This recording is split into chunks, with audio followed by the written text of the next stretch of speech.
Hello and happy holidays, everyone, from TMI, Confessionals of the Nerd Kind. Unfortunately, we are unable to do a new Christmas episode as we would like to, but in its place, we give you another TMI classic. This was a 5-bucket episode back in the days when Christina was with us. So for those of you who are newer to us, this should be a treat. This is a rewind episode revisiting our 5-bucket special on the Muppet Christmas Carol, which was originally episode 156. We will be back eventually with a new episode, but until then, we wish you all a very happy holiday season.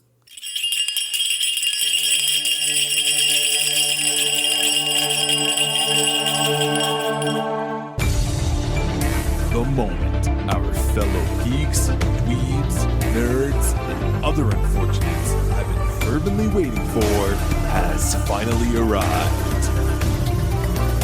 It's time for TMI, Confessionals of the Nerd Kind. Confessionals of the Nerd Kind. Confessionals of the Nerd Kind. And now, your hosts,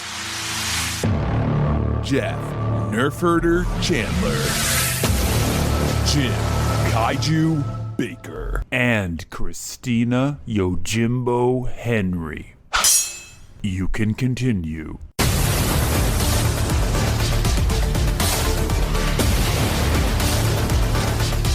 And now, let's get on with the show. Here is TMI. All right, so let's talk Muppets.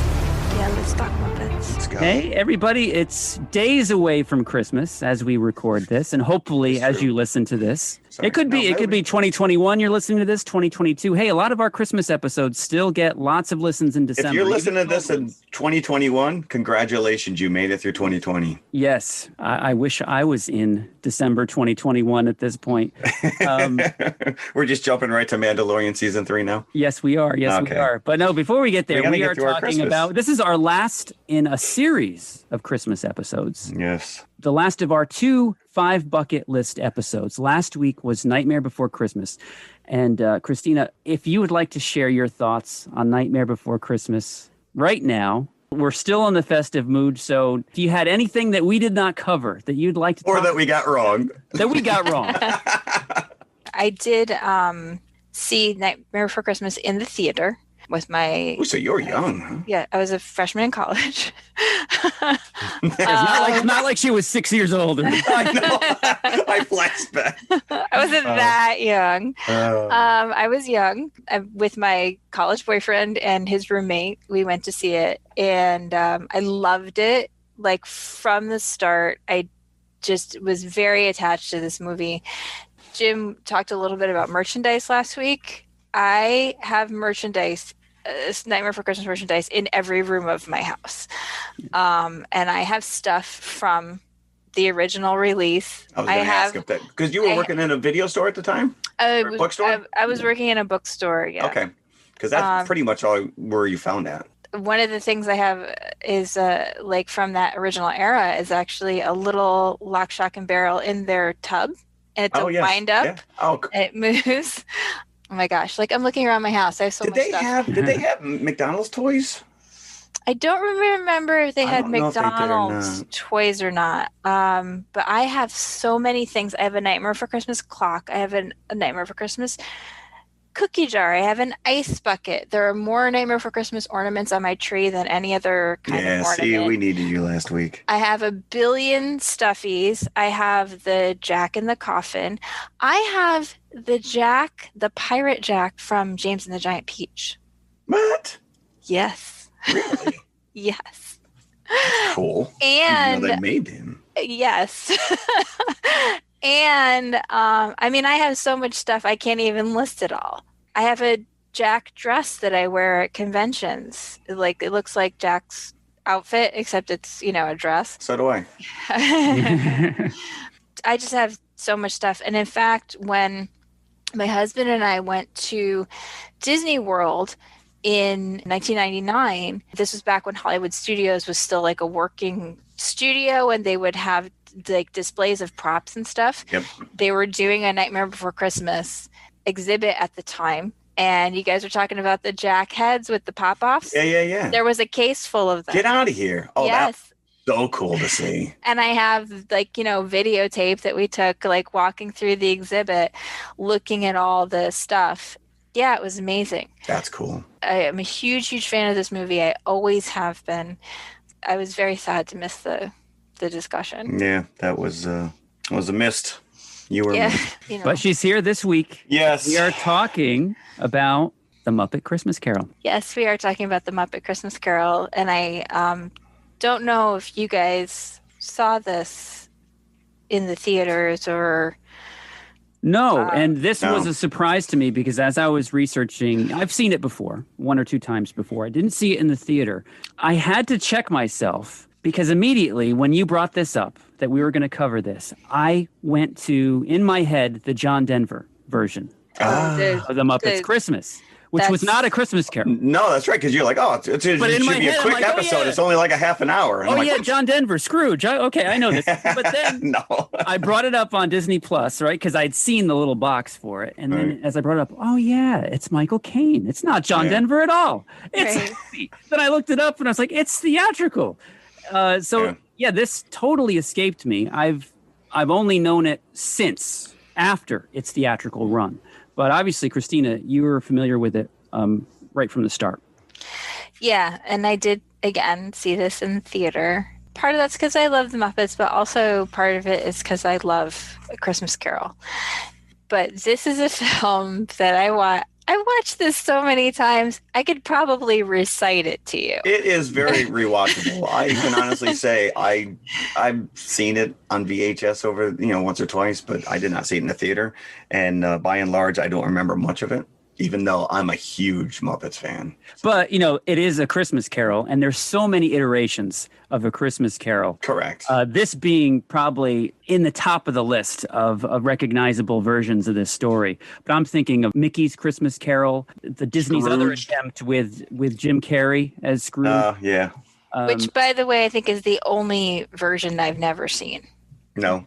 I've heard good things. I remember watching it, but it didn't leave a lasting impression on me. I saw the preview, and I don't know, I guess I just thought he was making such a goof of that character. In the preview, you just see him, bellowing as he's carried through the sky, and I'm like, that's just not Scrooge. Right. You know what's funny is that I've seen that version a few times, and the preview, I think they really searched for those moments. Those Jim Carrey moments. The wacky Jim Carrey. But it's actually a pretty frightening version, especially for a little kid. This one's a little dark. I traumatized my son because I hadn't seen it until I watched it with my son a few years ago when he was younger. I'm thinking, Christmas Carol, how bad can it be? It's always pretty benign, even the versions I've seen, even of the Ghost of Christmas Future. But this was pretty frightening, and it was on the dark side. So I do think that those trailers, which I've seen, kind of paint a different picture of what it is. But still, if you don't like Jim Carrey, then I don't think you'd be able to get over that fact. And that was also the Polar Express CG kind of weird, kind of dead eyes kind of animation, which only added to the creepy factor of it. Yeah. So, but we're not talking about that movie. We're not talking about the Muppets. Well, I only bring it up because I've watched so many versions of A Christmas Carol. The Goodman Theater in Chicago does a version of it every year. It's like a Christmas tradition. We've seen it 3 times with our son. I've watched many versions of it on film over the years. My father's personal favorite was the George C. Scott version. If you've never seen that, you should find it and watch it because it's quite good. Obviously, I've seen Mickey Christmas Carol multiple times, but this I've watched it twice already since Christmas or since Thanksgiving. There's so many things that make this movie great to me. The number one thing that I love, because I am in my heart a book nerd, is there's a lot of fidelity actually not only to the story but to Dickens' actual language, and you hear it throughout the film, especially in Gonzo's narration. That's right. That's the brilliance of this. Because he's Dickens and Gonzo. He's playing Dickens. Yeah. It's one of the things that I really, really like. So they keep some of those little sort of Muppety meta things, the little asides, but otherwise they try to stay fairly They play close to the straight, yeah. story, and they play it straight. And Yeah. Michael Caine is actually the reason why he really sells this movie. Well, he said when he came on board that he was going to play this like a Royal Shakespearean acting troupe. He was not going to wink at the audience that he's surrounded by Muppets. He was going to play it straight, and that's exactly what he does. Because otherwise, the minute he does that, it takes it. That's why again, not really seeing this in a long time. The brilliance of having Gonzo and Rizzo act as Charles Dickens and walking you through the story. They're the ones who get the pratfalls. They're the ones who get, kind of the funny asides and the comments. Even once or twice he breaks character and he calls him Gonzo as opposed to Charles Dickens. No, I'm Charles Dickens. I think one of the great things about this as well is that obviously this is marketed to kids. The Muppets' involvement are just then and now are going to cause a lot of kids to watch this. So Gonzo as Dickens opens up this literary world. Yeah, and he's kids. And at the end he says, if you like this, read the book. You're right, correct. Yeah. And by the way, my son read this book the story, it's like a novella length, when he was 11. So, and it was at least partially because of Muppet Christmas Carol. Sure. It does so many things that I like. It doesn't shy away, I think, from the darkness of the story. It is. There is some dark elements to this. And at one point, I think Rizzo even says, do you think this is too scary for the kids? Oh, yeah. No, that's one of my favorite scenes. He says, this is scary stuff. Should we be worried about the kids in the audience? And Gonzo says, no, it's all right. This is culture. It's culture. Yeah. But at one point, even they're like, we'll see at the finale. This is getting too much. Right. So, but this is what came out in 92. Or 93, somewhere around there. 92, December 11th. Is it 92?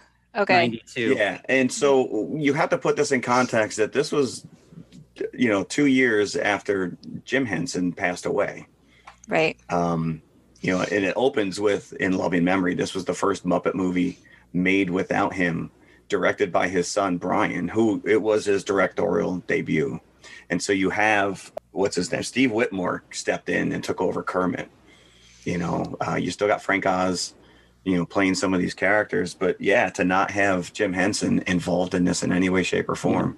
And it has, I think, a lot of the Muppet spirit, Yeah, I love the fact that, right off the bat, you get the opening credits and it's Kermit as, the character. It is Miss Piggy as they didn't, they're not, these characters are real to them in their world, and they are just playing Bob Cratchit and whatnot. And again, that's one of the things I think that makes this movie great, is that it's not just a Muppet movie. It is a Christmas Carol, and they don't try to deviate or make it something different than what it is. Right. Paul Williams did the songs, and I think that Paul Williams is such an appropriate choice, not just because he had done the Muppet movie. Yeah. And he also wrote songs in Emmett Otter, by the way. Emmett Otter's we haven't covered Christmas. yet. How can we not have that covered? Well, it's something to look forward to next year. There you go. He does write songs that are catchy, but I think of him ultimately as a very sentimental songwriter. I feel like his lyrics are very sentimental. And actually, speaking of Emmett Otter, he's at his most sentimental in Emmett Otter. If you can't get through Emmett Otter without crying, you are not human. It's because of those songs. And Paul Williams is so recognizable a songwriter as well. Yeah. He's very unique. He's got his own style. And I think that his songs are appropriate because Dickens himself is actually ultimately a very sentimental writer. He can be very, very clever. He can be very funny. He can write stuff that's very dark. But ultimately, a lot of his stories have a very sentimental core. The character of Tiny Tim is one of the most emotionally manipulative characters in literature. There's no better Muppet to play him than Robin. Yes. Because if you've ever watched The Muppet Show, Robin always is brought on for that emotional heft to whatever sketch that he's in. It's like if they don't have Robin playing Tiny Tim, then they've done something seriously wrong. So I just think that Paul Williams, as a songwriter, is sort of a good emotional match for Charles Dickens' style of writing. And the songs in this, some of them are they're just okay. But some of them are great, especially the opening song where Scrooge is introduced, I think is Was it fantastic. Mr. Humbug? Mr. Humbug song? And the song my son loves can literally sing along to and will sing along to is the Marley song. Oh, the genius. See, that's where they take, because Jacob Marley was only one person in the book, right? But they brought in Waldorf and Statler as the Marleys, and it's the second song that comes up, right? And they just set the tone because they are such lovable characters. And he's like, "Oh, it's good to be heckling again," and he's like, "Oh, it's good to be doing anything again." They are still funny, but again, they don't sort of shy away from that darkness. They have the scene. It's like it's so darkly comic, but he says, "Oh, remember when we kicked the orphans out and they were shivering with their little frozen teddy bears?" And it's like, "Oh my gosh, these guys are so mean! Like they kicked kids out of the snow." But they're reveling with Scrooge before they remember what they're there to do. And we didn't mention that the film is not only dedicated to Jim Henson, but also to Richard Hunt, who did the voice for many of the Muppets, but also Statler. So they did them together. He did Scooter exclusively as well. So you're not in this movie at all. Who is not in this movie? Yeah, amazingly. Yeah, I just don't think that there is like an appropriate place for him. They did a nice job of working in my personal favorite Muppet, Beaker. Yes. My wife started to laugh. He didn't even have to say anything. No, correct. Not that he says anything. It's just a me. But as soon as he appears, she starts to laugh. They have a song on the soundtrack that's not in the movie. They do. There's a couple of songs on the soundtrack Bunsen Honeydew that don't appear in the film, and I think it's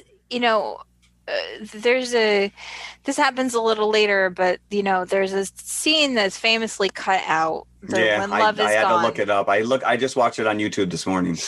So I had the VHS version of this for years, and that song was on it. Right. And I always thought that the action really stops dead when that song comes on. I can imagine that. It feels very long. And I think that if you were a kid, you'd be like, when is this going to end?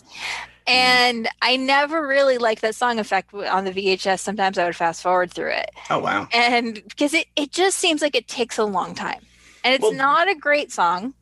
No, and I think it tips his hand a little too early that he gets weepy on his first trip into the past. Oh, no. That happens in the story. The original story. Where he's crying, singing with he her. starts to cry. He starts to cry. No, I know, but when she's singing and then he starts singing with her. Yeah. I think. No, that doesn't tip his hand. That's part of the story. Okay. All right. Yeah, because I always used to think that by the time he makes it to the second ghost, I'm like, he's already changed. He doesn't right. That's okay. Get the other two ghosts. Yeah. No. In the original story, he actually weeps on seeing his self at the school. All alone. Right.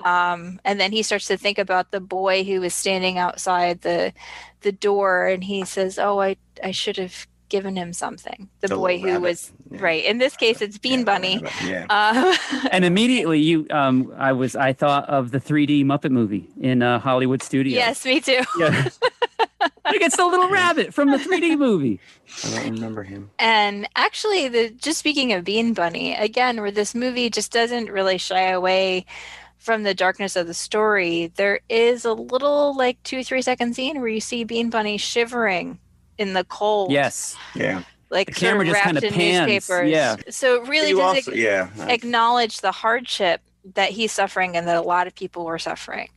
But even Tiny Tim, he's coughing. You've always seen him on his little crutches or whatever. But in here, he's you got emphysema. He's got pneumonia. Well, he could have any number of things. No, I know, but I'm just. It's to me, it was like you've watched this before, and Tiny Tim is ill, right. But here he's coughing, and that not having medical care, right? Not having the money for medical care is going to make the difference. Like you said, they're not shying away from that stuff.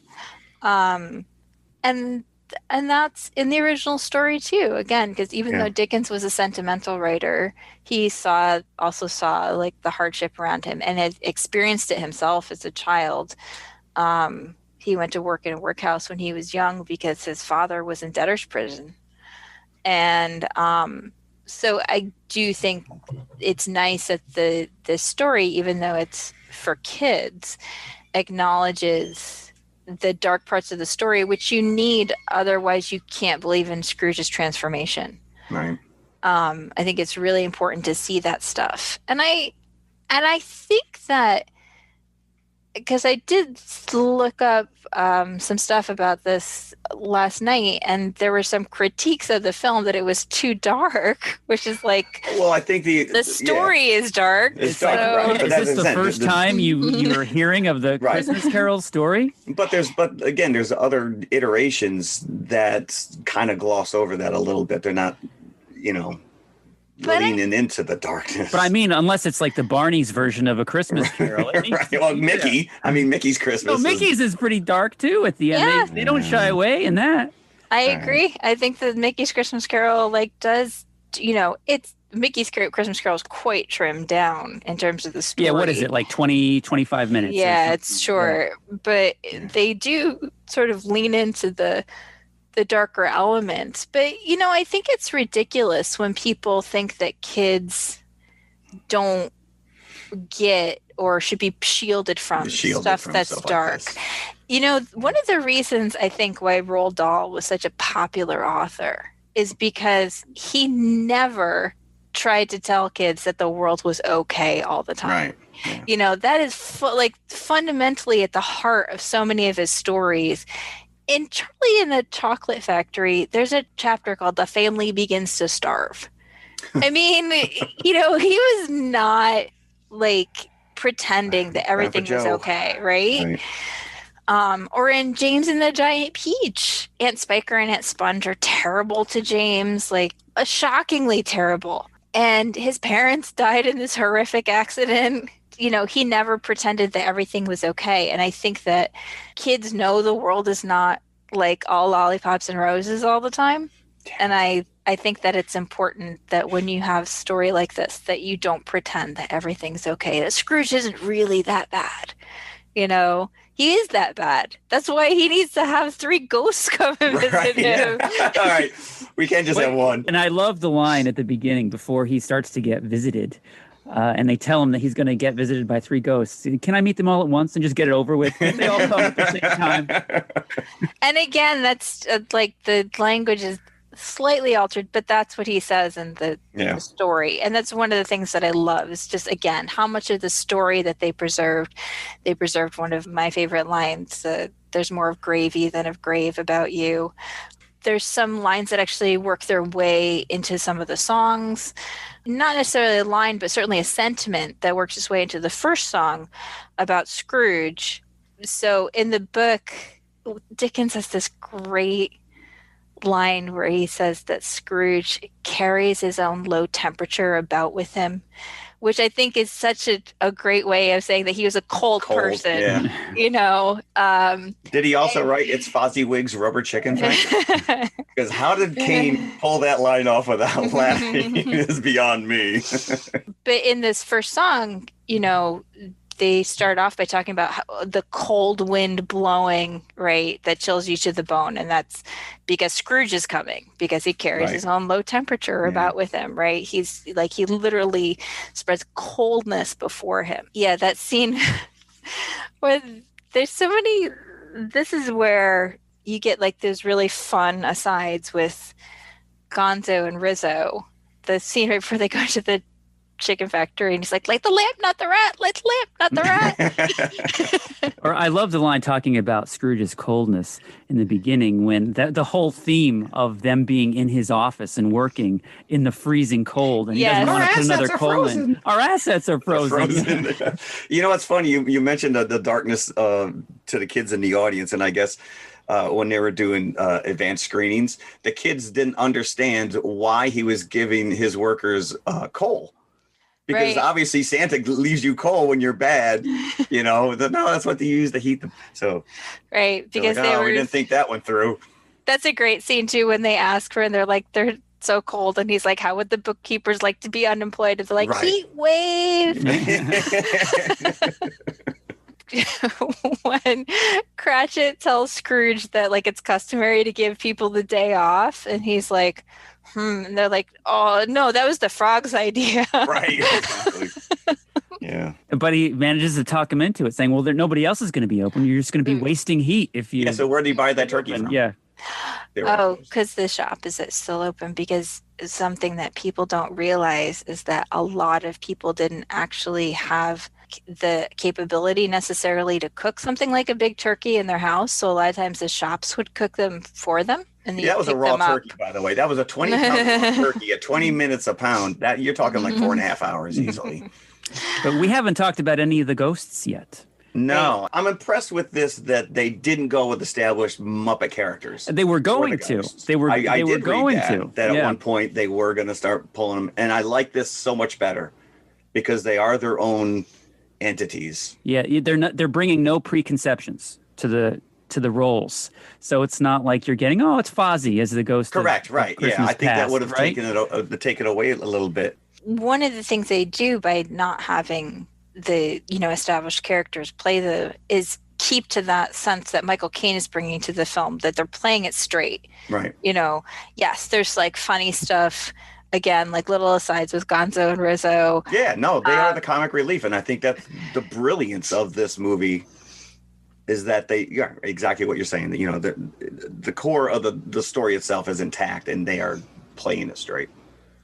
And I do think it's nice that they do that. And of course, the Ghost of Christmas Present is, I think, a very charming kind of puppet for kids, because he's so clearly a Santa analog. Yeah, especially at the end when he starts changing his hair color and whatnot. Right now, wasn't the Ghost of Christmas Present in Mickey's Christmas Carol the giant from Jack and the Yes. I think it was. Yeah, that was very reminiscent like of that character from that previous version.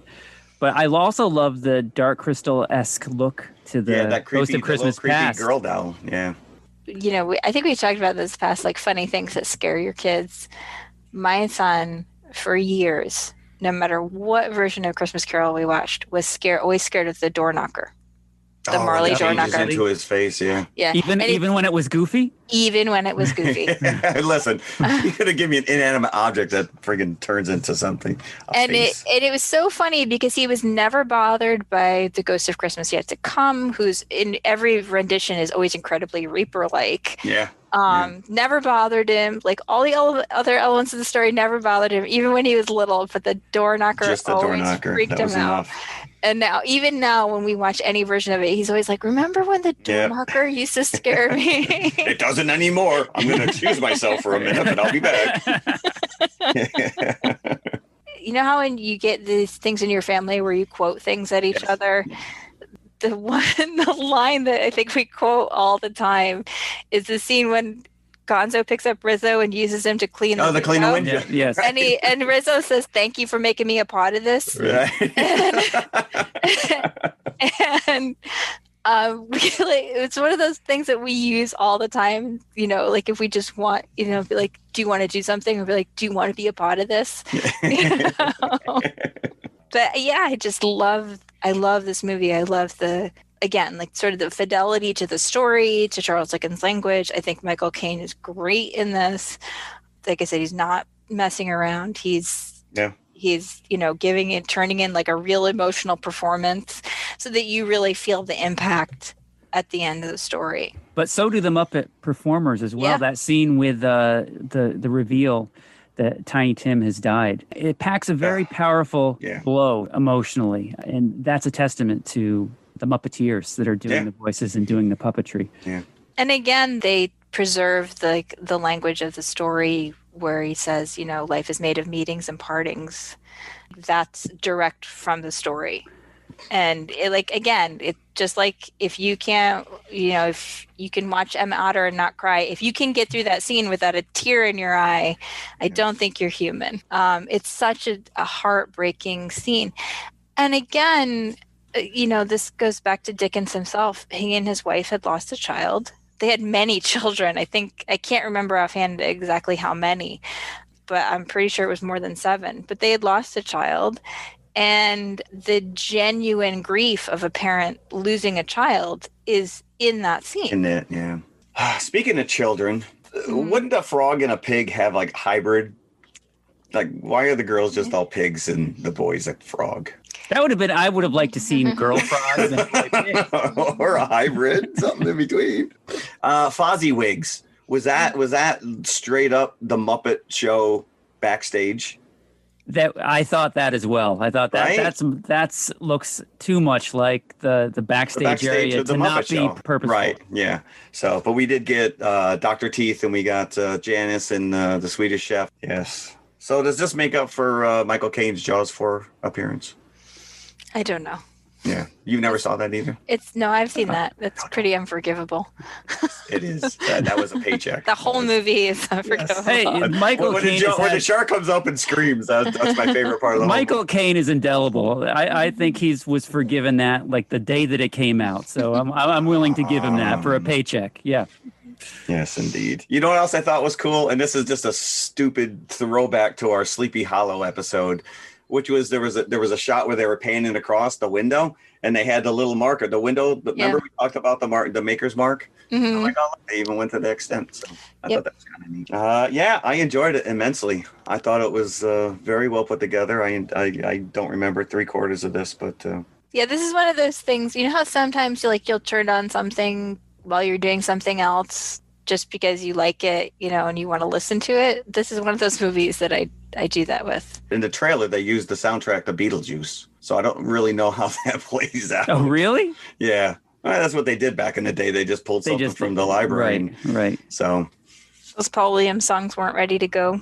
right. So Disney had high hopes for this back in the winter of 1992.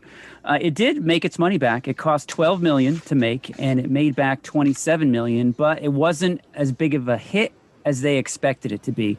But if you look at what was in the marketplace, it was going head-to-head against Home Alone 2 yeah. and Aladdin. So two big powerhouses. it was two Disney movies going against each other. So it lost that three-way battle. I think this has gained a lot of fans over the years, generation after generation, because you cannot avoid a Christmas Carol, some iteration of it, Right. during the holidays. And this is, one of the best that you can see. A lot of critics didn't take to it at the time. And like I said, I think time has been kind to it. But the Chicago Tribune, this seems very mean-spirited. I read a review. Seems likely to bore children and adults in equal measure. Like, Wow. come on. Wow. That's Wow. amazing. I mean, like I said, it Harsh. is still very fundamentally a Christmas Carol. They don't change the major points of the story. So if you're criticizing this story is Story boring, itself, right. Yeah, Like go back to the stores. like you're criticizing Dickens, and I think that you might want to reconsider that. Right. In contrast to that, years later, Screen Rant, a work of genius on every level, and that was followed up with the greatest Christmas movie ever made. So this ranks very high on a lot of people's Christmas lists. Yep. It definitely, like I said, definitely ranks high on mine. Yeah. It's not Christmas I without Muppet have- Christmas Carol. I have newfound respect for it. Listen, Drew Struzan did the poster art, and you can't fall in love with it just from that. Then move along, I guess. So who's your favorite Muppet character? In general or from this? Yeah, just in general. I would say I was always partial to Beaker, the Swedish chef as well. But I think as an adult, looking back on the Muppet Show, my favorite character has become Sam the Eagle. He cracks me up every single time. That's Frank Oz, who also has a song that was cut. It's on the soundtrack. Yeah, because he's so stoic. He's always like, listen, it'll be a shock to you, but Fozzie Bear is waka waka. I feel not shocked by that Yeah, information. correct. Yeah, I'm not traveling too far outside my lane. But Kermit the Frog, I have such a soft spot for all these characters. The Muppet movie is probably one of the first soundtrack albums I ever owned, unabashedly as a kid, because it is a kiddie movie or whatnot. But I'll sing along at the top of my voice, and I love the Muppets. So, who's yours? Beaker is always my favorite. Beaker's still, just like with Aaron, if I see Beaker, I start laughing. Like, just something about him. I actually have a great T-shirt that I got years ago that has Bunsen Honeydew and Beaker next to each other, and Beaker's got like a weird contraption on his head, and it says "Friendship equals trust." Because Beaker was always the butt of Honeydew's experiments. Sure, yeah, he was always getting blown up. But after Beaker, it's Gonzo. Because I just think the weirdo in me is attracted to the weirdo. Yeah, that's a good call. Gonzo. Yeah. And for my money, Gonzo sings the best song in the Muppet movie also. Again, sort of that unabashed Paul Williams sentimentality. I'm going to go back there someday. In doing some research on this, Brian Henson, like I said, this was his first movie out of the gate. So pretty impressive. But he has this message that he said about his father. He said, "My dad's message was that we should respect others for how they're different from us, not how they're similar. He appreciated eccentrics and dreamers. That's what his characters are." Mm-hmm. I think that still resonates. I think Disney has had a hard time trying to find the right vehicle for these characters. They've owned them for quite a few years now. And they've at least 2 shows. They did one on ABC that was kind of a The Office type of a take, which I don't think went very far, very well. The 2 movie reboots with Jason Segel. The first one I thought I really liked it a lot. I did too. It had a lot of heart to it. Because it really showed his love of the original Muppet Show. Yeah. I think it pleased old fans and kids at the same time. Yeah. But like seeing, an old rattled Luke Skywalker seeing a deflated Kermit the Frog was not a fun thing to see. But, let's get the band back together. Kind of a I don't know if you guys have watched The Muppets Now on Disney. I have not. It's on Disney. Little short. Yeah. They are fantastic. Are they good? Okay. Yeah. Okay. They're not that long. I mean, I think they're less than 10 minutes long. But they were so good that, they were releasing them week to week, just like they did with the Mandalorian episodes. And when one came up, my son was like, "We got to watch the new Muppets Now is out. Okay. We got to watch it." They were. How are the voices? Because I know there's been a lot of turnover, and I think Whitmore was let go. They do a fairly good job. Yeah. I mean, at this point, that like, some characters, like Rolf, is so much Jim Henson's voice. Correct. Yeah. It's really, to me, it's just really hard to duplicate that. Yeah. But I think they do a fairly good job. But more than anything, they retain the core elements of the Muppet characters, but put them in a modern setting. And that's the key thing, is like to keep who those characters are, not to change who they are, but to keep, and we think of the Muppet Show very sentimentally because we watched it when we were kids, but it's some aspects of it. It's a very cynical show. I mean, there's some like very sharp humor, I think, in the original Muppet Show that maybe we didn't get when we were kids. Oh, you're right. You're right. And just the mean-spiritedness, even though it's so funny, of Statler and Waldorf themselves. Right. Yeah. Like some of the things they say to Fozzie is like unforgivable. Well, you know what? They were a precursor to trolls on Facebook. Social media. They set the precedent. But they hated everybody. But they were the funniest part of the whole show. They did hate everybody, but they saved the most slinging barbs for Fozzie. Yeah. And so did they even make a joke in this movie about save the jokes for the bear or something like that? Wasn't there a comment? So I think that some people might be like, "Oh, well, Muppets Now, it's not quote unquote nice," but the original Muppet Show wasn't necessarily nice. So if you haven't watched it, Muppets Now, it's quite good. It's worth your time. We laughed. Cool. Maybe that's what I'll do today. So, Christina, would you like to officially induct the Muppet Christmas Carol? I certainly would like to officially induct the Muppets Christmas Carol into the 5 Bucket Club. There you have it. One more to the list. Yeah, one more. Worthy. Definitely worthy. This is it, huh? This is the end of our Christmas specials. I missed 2 of the 3. Missed 2. Oh, debate. Nightmare Before Christmas, Halloween or Christmas movie? So I have always watched it Thanksgiving Day. So I split the difference. You know, obviously it has Wow. a very strong Halloween element, but it's also, it is half a Christmas movie. Way to be Yeah. committed. Nice. Yeah. And everyone tells me I'm wishy-washy. It's a half a Christmas movie. There you go. Well, let's see if only It's you'd called walk through The that turkey Nightmare door. Before Christmas. That's true. So, Yes. and you guys were talking about the book last week. I have the book too. There you go. I have the picture book. I'm telling you, I have so much Nightmare Before Christmas stuff in my house. I literally cannot look anywhere without seeing it. So with that, Merry Christmas. Happy holidays. We survived 2020, kids. Yep, and we'll see you in 2021. 2021. Yes. Are we taking a well-deserved holiday break? We are. We are. We have 150 plus episodes, so you can go back and listen to one of those. Mm-hmm. And then write us a 5-star review. So, all right. All right. Thank bye, you very everybody. much for being with us this year. And we'll see you next year. Hello, everybody. If you liked the podcast you just heard, then please follow TMI on all of our social media outlets. First and foremost, email us at tmipodcast2018@gmail.com. That is tmipodcast2018@gmail.com. We'd love to hear from you. Awesome. Make sure you follow us on Instagram as well, which is also TMI_podcast2018. And of course, we are on Facebook, facebook.com/TMI Podcast 2018. And if you like to watch YouTube, you can see us at TMI Podcast 2018, all one word. Look for the popcorn bucket. Popcorn bucket. Or you could just go to our website, which has every link there, TMIconfessionalspodcast.com. And we'll see you at the concession stand. We'll save some popcorn for you. Thank you for making me a part of this. Matt! Yes.